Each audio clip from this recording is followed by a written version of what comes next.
meeting. Yes! Okay, after this, I'm going to introduce our speakers of the night. And our first speaker is speaker number one, Jana Banana. Jana Banana. Our lovely Jana Banana. Jana Banana, I don't have the title of your speech, but we know that the speech that you're going to present will touch our heart. Jana Banana, your stage is yours.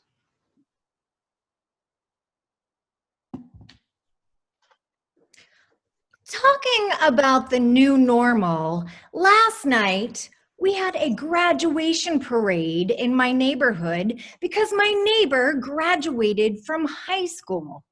And this touched my heart because this week I was scheduled to be a baccalaureate speaker for a high school in Kansas.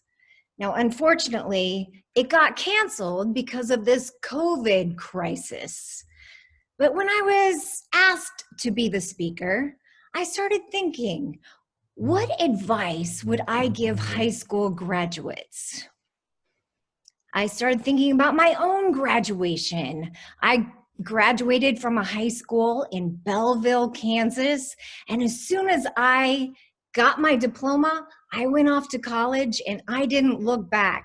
And as soon as people would find out, where are you from? You're from Kansas, they would say, Dorothy, do you click your heels?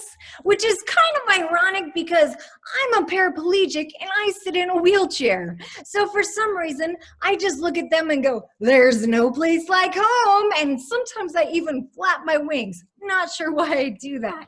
Kind of funny, right? Well, I started thinking about it, and for some reason, the Wizard of Oz just kept appearing. And it was almost like inspiration was coming from a deeper, higher place. I started waking up in the middle of the night. Wizard of Oz, Wizard of Oz. That's what I need to study. So I started paying attention. I watched the movie twice. I studied the movie intently. And it is not only a classic movie, it is one of the greatest spiritual teachers that I have found.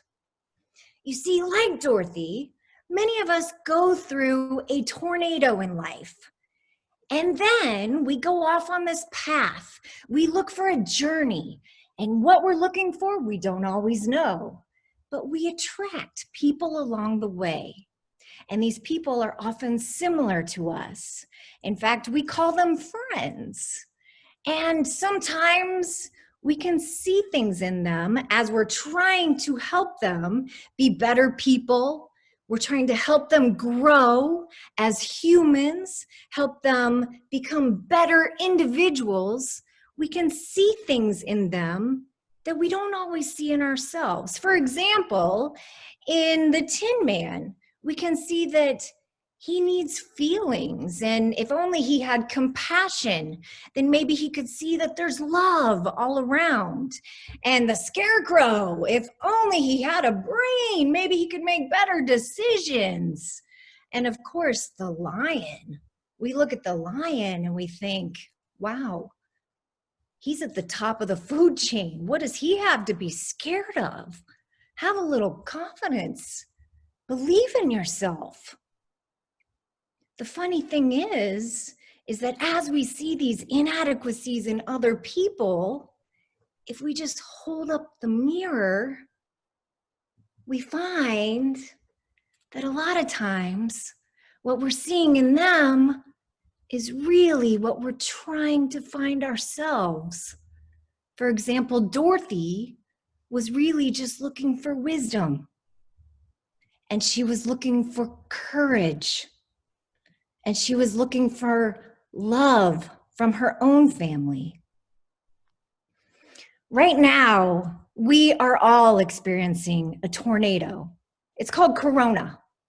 And I don't know about you, but I've spent a lot of time at home with my spouse. And I just read an article saying that the people that we live with are starting to annoy us because we're starting to pick up on little sounds they make, and little habits are starting to become annoying.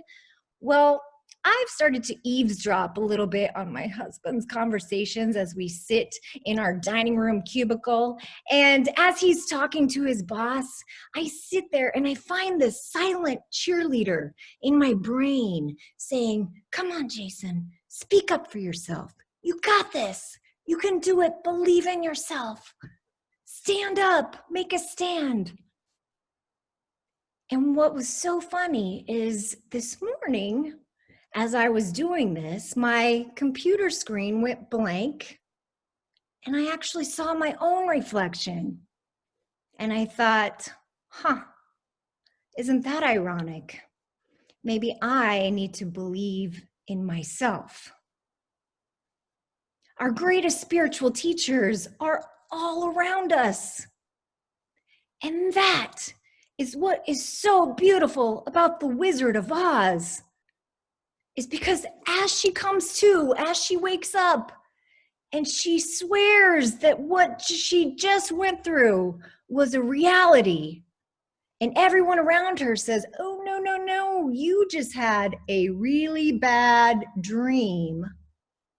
She realizes that all of these characters that she learned so many lessons from are actually people in her own life. Uncle Zeke, Hickory, Hunk, they're all ranch hands on her farm. Auntie Em, the neighbor was the witch. Our greatest spiritual teachers are the people that we surround ourselves with. That's why we attract them. They are our life curriculum, which is why the Wizard of Oz is such a spiritual teacher, because everyone thinks that the lesson is there's no place like home.